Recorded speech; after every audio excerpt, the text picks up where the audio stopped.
Hey, it's Meatball. And Mark. And this is the Rocker Morning Show on demand from 107.7 RKR. 107.7 RKR, it is the Rocker Morning Show with Meatball. And Mark Frankhouse. What is up, man? Hey, how you doing, man? How was vacation? It was great. Awesome. I didn't think the whole week. That's good. Yeah.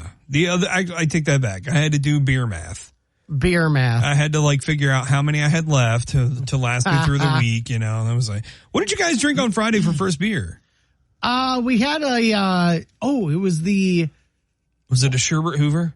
I believe so, yes. Was it the prickly pear Sherbert Hoover? I'm pretty sure. Dang it. Y'all should have called me on Friday. I was sitting on the beach in the morning drinking prickly pear. I didn't know if you were even awake. I didn't want to wake you up. Oh, of course I am, man. I'm in paradise. I'm waking up and I'm drinking my coffee and my beer, my morning beer on the beach. We were in prickly paradise.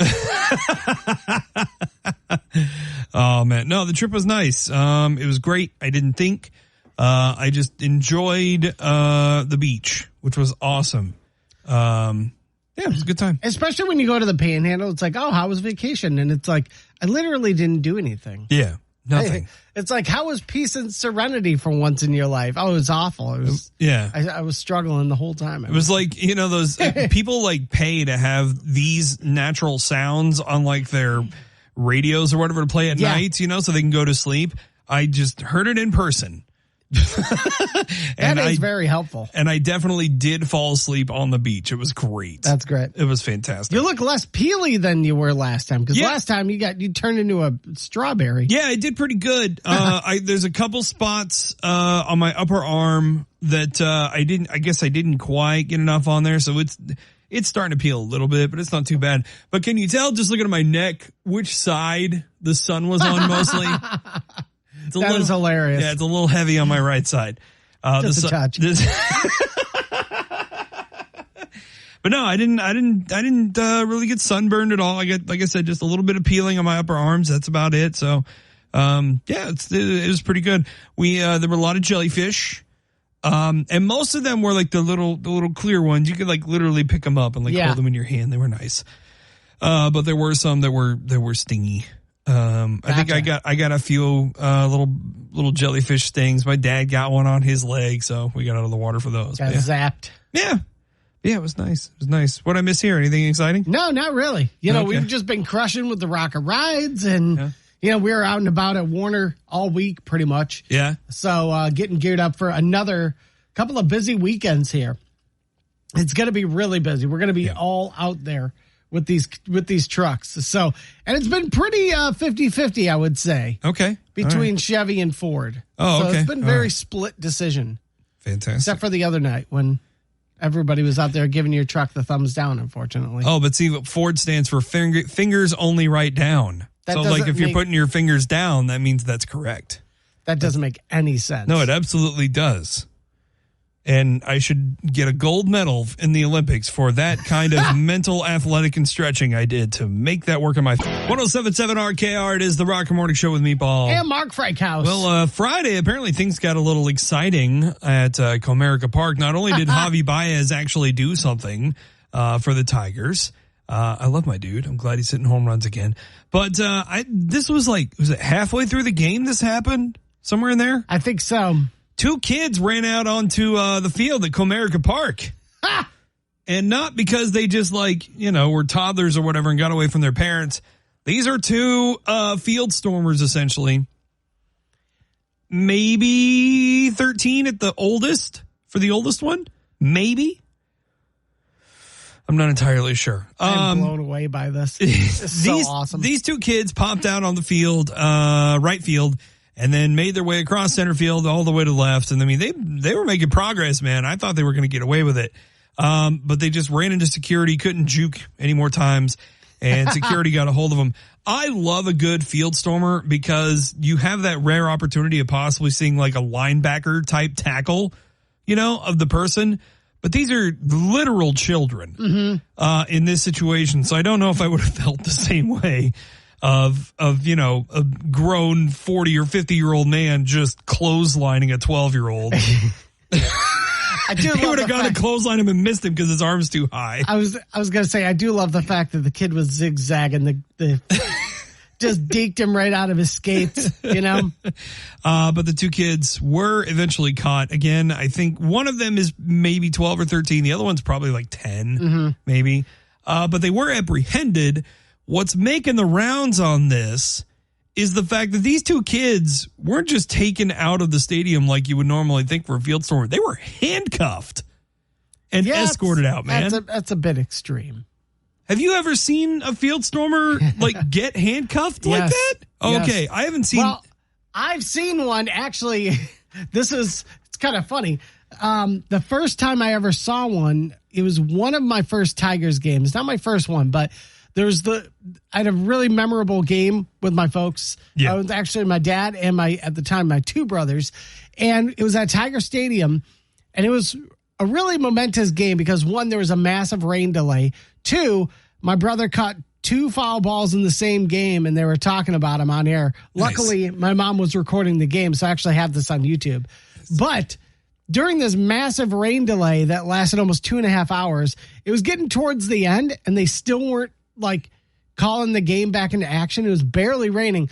This dude storms out onto the field, psychs out like 3 security guards, goes to jump into the outfield fence and starts climbing it and just gets ripped down and thrown onto his back. The crowd was going nuts for this guy. Yeah. So talk about a really fun first experience. See, like that kind of situation, you cheer when you're like, they got him. Pile driver. If they'd have done that to these small kids, I don't know if I'd have felt the same way. Same, yeah. It'd be a little bit ruthless. Those poor kids. I love the fact though that like you can almost see the joy on their face when they're on the field. Right. But when they're being escorted up the stairs, like you can see it in their face. They're like, oh my God, mom is going to kill us. God, this works way easier in Minecraft. It's time to turn up your dials and tune out the traffic because we're playing the Daily 5 on the Rocker Morning Show. Testing the mental magnitude of your favorite morning monkeys on the radio. And now, your hosts for the Daily 5, Meatball and Mark Frank House. It is the Daily 5 where Mark and I ask each other questions. The other one answers. Today, I'm asking the questions. Mark is answering. Mark, you got some help on the line today from Josh. Good morning, Josh. How are you? I'm all right. How are you guys? Doing great, man. You got to help me get 3 out of 5 questions correct. If you do, we'll take the point for the Monday to start the week. If not, Meatball will take the 1-0 lead. All right. I feel good about this. All right, here we go. Question number 1. This is tourism. Which amusement park was home to America's first roller coaster? Was it Lake Compounce in Bristol, Connecticut, Coney Island in New York, or Cedar Point in Sandusky, Ohio? What was that first I'm one? going to say Coney Island in New York. Okay. What was that first one? First one was Lake Compounce in Bristol, Connecticut. What the hell is that? That is an amusement park in Bristol, Connecticut. Yeah, I'm usually with you. I'm usually with you, man. For some reason, I don't know. Meatball likes to sometimes dip his toes into the obscure, right? And then Sometimes. go into Coney Island. And yeah, I don't know why, Josh. I feel like he's tricking us with the Coney Island I would thing. never do such a terrible thing to you.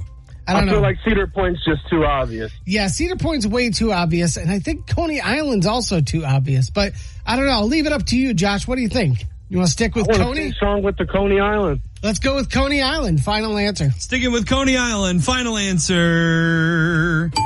That's Oh. correct. All right. Lake Compounce is the oldest amusement park, but Coney Island had the first roller coaster. Man, that was a difficult one, Josh. Glad I put my faith in you. Question number 2, this is weather. Only 2 states in the country have never recorded a temperature above 100 degrees. Alaska is actually one of them. They hit exactly 100 degrees in 1915.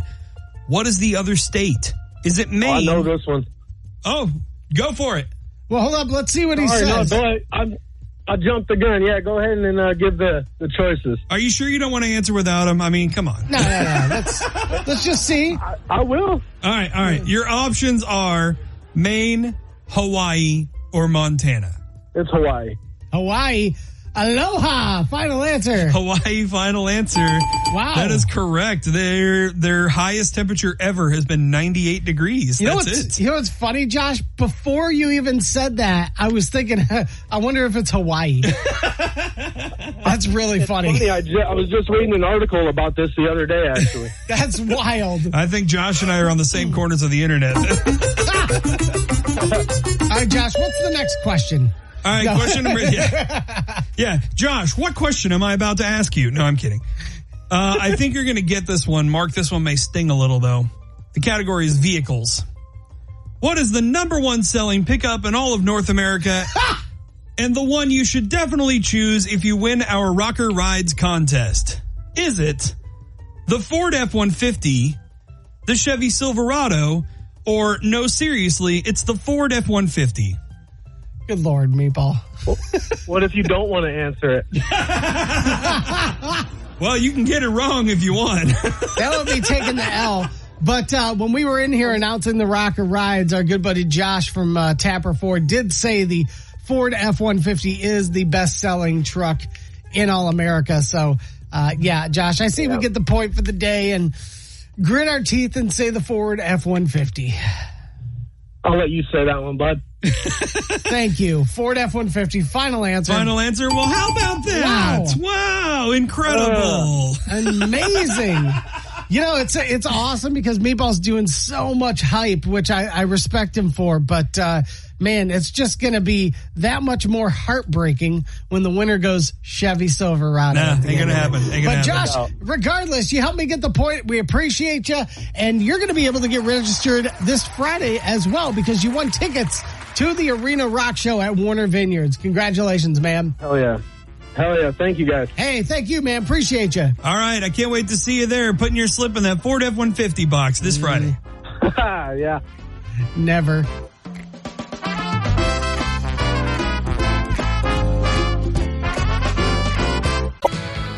.1077 RKR, it is the Rocker Morning Show with Meatball. And Mark Frankhouse. So we do some pretty cool stuff here on the Rocker. We have some giveaways that we do. Right now we have the Rocker Rides going on, which we're going to be asking for a qualifier here coming up top of the hour, just after 8 o'clock, so like 8:10-ish. We'll be doing that. Also, we have the Daily 5 that we do every day, and we have some online contests as well. One you're definitely going to want to be a part of. This is awesome, Mark. This is big. Pearl Jam is going to be jamming at Fenway, and you and a friend could be going.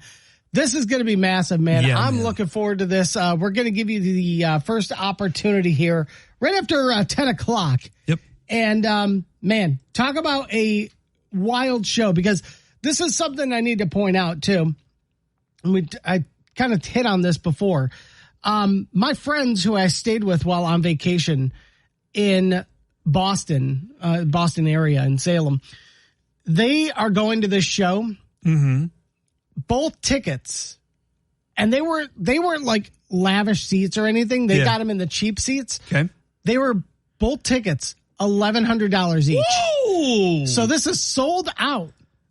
Yep. So $2,200 for the tickets alone. So how much is it? Yeah, just the tickets, $2,200. But not only are we going to give you 2 tickets to see Pearl Jam at Fenway September 17th, we're also going to fly you out round trip with a friend to Boston, a 2-night hotel stay, and $500 to spend while you're out there. Yeah, man. And Pearl Jam begins this morning, too. Yep. Pearl Jam, they are on tour for their latest album, Dark Matter, hitting up all the major ballparks. And as we said, they are going to be at Fenway, and we want to send you on a flight to Fenway to go see Pearl Jam. Be sure you have the 1077 RKR app downloaded so you can participate in the contest. Listen to us again 10, 2, 5, and 8 o'clock during Ultimate Classic Rock tonight for your rocker code words. Click on that Pearl Jam button on the, click on the Pearl Jam at Fenway tab on the 1077 RKR app to enter in those code words at the designated times. Again, 10, 2, 5, and 8 o'clock, and those will be right at the top of the hours. Exactly. And again, you can multiply your chances of winning as well. 9 different ways just by following the Rocker. It's all up there on that Pearl Jam Fenway button on the 1077 RKR app. As Meatball said, 10, 2, 5, and 8 We're going to be giving you those code words, and just like that, you and a friend could be flying to Boston to see this very expensive and very awesome sold-out show. Our winner will be drawn Monday, August 19th, for you to get a flight to Fenway for Pearl Jam on 107.7 RKR, The Rock. 107.7 RKR, it is The Rocker Morning Show with Meatball. And Mark Frankhouse. Coming up in about an hour or so, Mark, you got a chance to talk to Dweezil Zappa, right? Yeah, this is going to be a cool one. We're going to catch up on his show coming up in Royal Oak and dip into the history. Actually, you know, it's funny. We talked to Ian Gillan recently, and Dweezil actually worked on the 50th anniversary of Machine Head. Oh, that's right. So we kind of hit on that a little bit. Very cool. Very cool. Well, that Dweezil Zappa interview coming up just after 9 o'clock. So don't miss out on that. And then obviously after that airs, the full version going to be up on the 107.7 RKR app. Also a place at WRKR.com where you can get some information on the Rocker Rides giveaway. Yeah, this year, the Rocker Ride is getting an upgrade and twice the hype because this year it is the Rocker Rides with an S. We are giving away with our friends at Tapper Automotive the choice of a 2-year lease on a 2024 Chevy Silverado from Tapper Chevy or a 2024 Ford F-150 from Tapper Ford. Again, 2-year lease on a brand new vehicle from the Tapper Automotive Group in Pawpaw. Mark, how do you qualify for this incredible, awesome giveaway? Well, you can go to WRKR.com and you click the Rocker Rides tab that has a list of all these places that we're going to be getting you registered in person. So all the Warner Vineyards concerts, we're also going to be at Tapper Auto, Tapper Chevy, and Tapper Ford in Pawpaw as well. So we got the full list and locations where you can get registered in person and see the trucks yourself. Also, you can get registered with us at around 8:10 Monday through Friday, and looky-loo, it's right around that time. So let's do it. 978-1077, caller number 7. You're going to get registered for the Rocker Rides, and we're going to need you to tell us which truck you are going to want to get behind the wheel of, the Ford F-150 or the Chevy Silverado. Hit us up, 978-1077. Caller 7, you're getting registered for the Rocker Rides, all thanks to our friends at Warner Vineyards and Tapper Automotive in Pawpaw. 107.7 RKR, it is the Rocker Morning Show with Meatball. And Mark Frankhouse. Well, the Olympics are officially underway. I don't know how much you talked about this on Friday and over the weekend, Mark. But they have been exciting already. Yeah, no doubt. So while the Olympics are happening, we want to give you your morning recap. Things actually already going on today, so we're not going to touch necessarily on that, but we're going to hit a lot of the prime time and the notes from the day before. So just a recap of some of the things that happened over the weekend that may be most interesting. Skateboarders, this is kind of a fun story. The bus for the Olympic skateboarders got lost on the way to the venue, and then it had an accident. Oh, gosh. So the skateboarders are like, we got our own wheels, got out of the bus and literally rode their boards 2 kilometers to the venue through the streets of Paris to compete. At least they got a nice little warm up. Yeah, they got there and they were like, all right, we're good. Let's roll. The youngest of those skateboarders, the youngest Olympian made his debut, Zhang Hao from China, born August 11th, 2012. What? He will turn 12 the day of the closing ceremonies. Dang. That's insane, man. 11-year-old. And I just sent you a video, Mark, in your email. Oh, gosh. Have you heard of Bob the Cap Catcher? Bob the Cap Catcher. Bob the Cap Catcher was christened during the U.S. broadcast of, I believe it was one of the women's swimming events. Okay. One of the American swimmers, they usually wear like 2 caps. Right. On their head, one to hold everything down and then one that has like their name and their, country and stuff on it. Well, one of the American swimmers' secondary cap fell off in the bottom of the pool where you can't compete with the cap laying on the line. So they had to send somebody in to get the cap. Thus enters Bob the Cap Catcher. And Bob had one incredible bikini that he was wearing when he jumped into the pool. Very European. Very bikini bottom. And I mean that in every sense of what he was wearing and in the SpongeBob reference. People were cheering for him, too. Oh, my God. He got probably the biggest applause of the day. Yeah, people love that guy. I hope we get to see more of Bob the Cap Catcher. In basketball, South Sudan won their first ever Olympics basketball game, beating Puerto Rico. The country didn't even exist 14 years ago. They don't have a single indoor basketball court in the country. And they nearly beat the U.S. in qualifying rounds. They are also the youngest Olympic team this year. Yeah, something tells me they're probably going to be getting an indoor court pretty soon then. Yeah, I think so. All right, medal count so far, and I believe this is updated as of like maybe 7 o'clock this morning. First place, Japan, 4 gold, 2 silver, 1 bronze, 7 total medals. Second place, South Korea, 4 gold, 2 silver, 1 bronze, 7 total. Australia in third. The U.S. officially in fourth with 3 gold, 6 silver, 3 bronze, 12 total medals right now. I think they lead the way in most total medals. Most total medals, they absolutely do, yes. Again, Korea moved from 5th to 2nd this morning with a gold medal in women's 10-meter air rifle. Today's schedule, 20 medaling events today. Wow. Including men's street skateboarding, which hopefully they can get a bus to the venue today. Busy night in the swimming center as well. Going to be a lot of awards there. And like I said, there are already events going on. A lot of equestrian events today, too. Oh. As well. What's your go-to event when it comes to the Olympics? Man, I'm all about skateboarding, especially summer. Yeah. I'm really looking forward to see what they do for breaking. Not the skateboard, the event breaking, the breakdancing stuff that they're doing. Oh my gosh, I forgot about that. Yeah. I don't mean like breaking bones. What do you think? I'm some kind of sadistic person, Mark? Come on. Like I only watch NASCAR for the wrecks. Actually, that one's 107.7 RKR. It's a Rocker Morning Show with Mark Frankhouse and Meatball. Joined on the phone by a guy whose name is synonymous with very experimental and awesome rock and roll. Son of the late Frank Zappa. Welcome, Dweezil Zappa, to the Rocker Morning Show. Hey, good morning, Dweezil. How are you, man? Good, how are you? I'm doing great, man. Very much looking forward to this tour that you got coming up, man. You've done just about everything in the music industry, and you're now less than a week away from your North American tour. You're actually going to be at the Royal Oak Music Theater August 18th. It's always been interesting to me because being a musician takes a particular set of skills, and not necessarily all musicians or not all people who are related to musicians will kind of carry on that trait. But I look at people like you and people like AJ Croce kind of comes to mind as well. We spoke to him, and he kind of brought up that him and his father grew up listening to the same music, literally, because he inherited his father's record collection. Now, obviously, he was a toddler when Jim sadly passed away, but was this kind of a similar situation with you and your dad? Like, was he kind of educating you at a young age with music? Well, I didn't really hear any other music other than what my dad was either working on or listening to till I was about 12 years old. So I had a lot of similar interests in what I was enjoying about music, but I remember hearing the radio when I was probably 12, somewhere around there, and thinking, where's the rest of the music? I just didn't understand why there weren't more instruments, why it wasn't changing around, why it wasn't having different rhythms. Right. Because I was used to that. That's what I heard all the time. So a lot of what I was hearing on the radio seemed too simple. And so that was kind of a strange experience to have.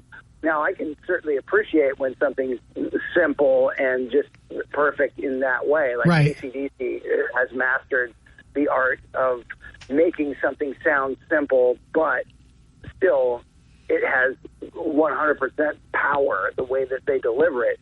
And so for me, it definitely was something that I was the filter of whatever my dad did became the lens that I saw and heard music through. So, and you've obviously stayed busy not only with performing music, but having your hands in so many different pots. And I know you recently worked on the 50th anniversary of Machine Head from Deep Purple. Was that a project that you kind of sought out to be a part of? Well, during the whole lockdown, I had been trying to find some things to do that would keep me busy at home because I wasn't doing any touring, and I was finishing up building a studio, which I started down the road of putting a multi-channel speaker system in so I could mix music in surround sound, Atmos.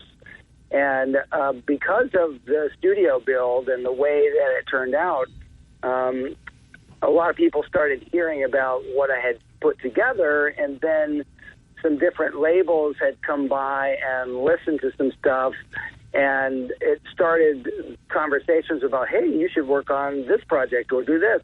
And the Deep Purple one came up because the song Smoke on the Water, as popular as that song is, many people don't know it's actually about my dad and about a concert that he performed where some jackass fired a flare gun into the ceiling of this casino building, and it burned the place to the ground in a few minutes. I think this tour is going to be awesome. You're going to be at the Royal Oak Music Theater August 18th. This tour, you have tickets on sale now at dweezilzappa.com. Dweezil, it was an honor to talk to you, man. I hope you have safe travels and awesome shows on this tour. I appreciate it. Thanks for having me. I know there's only a few tickets left for Royal Oak, so if you're wanting to go to the show, you might want to grab some quick. This is just a portion of the interview that we had with Dweezil. Trust me, you're going to want to download the whole thing. It's available now on the 107.7 RKR app on the on-demand button. Check it out right now. 107.7 RKR. It is the Rocker Morning Show with Meatball. And Mark Frankhouse. There is a restaurant in Grand Haven I think we all need to check out, especially if you're a fan of pickles. Okay. It is called The Toasted Pickle. Oh. Handcrafted sandwiches, most of them pickle themed. And my God, this looks and sounds awesome. Now, is this sweet or dill? I believe they're mostly dill pickles. I can't imagine there's sweet pickles on the menu, but it's possible. Yeah, you never know. Yeah, they might grow. They might expand a little bit.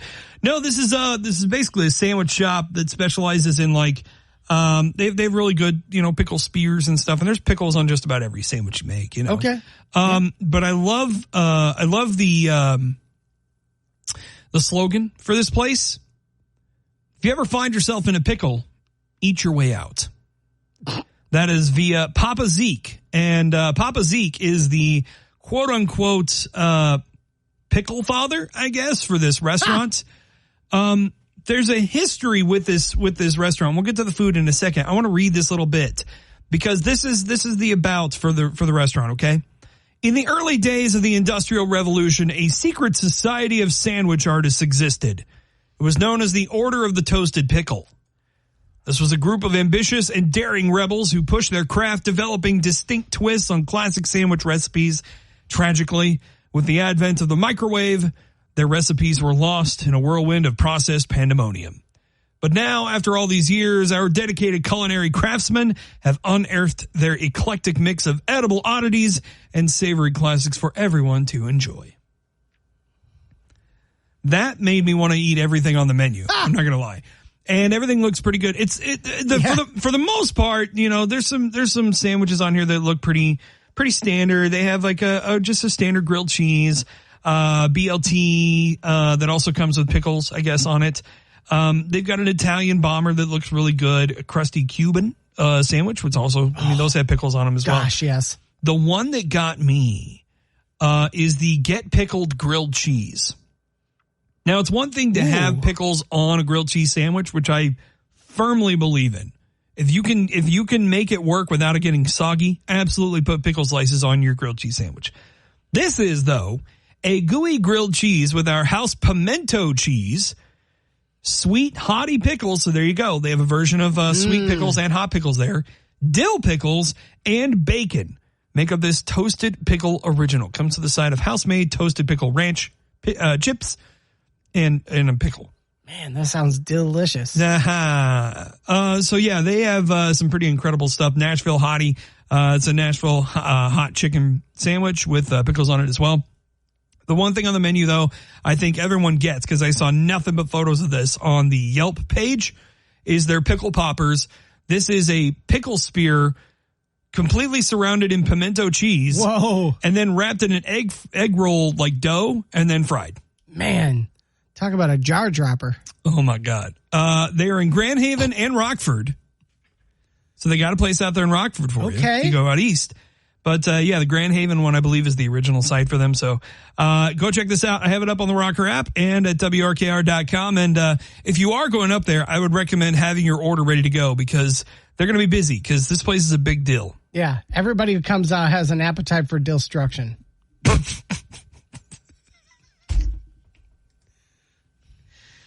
Mark, you have really put me in a pickle.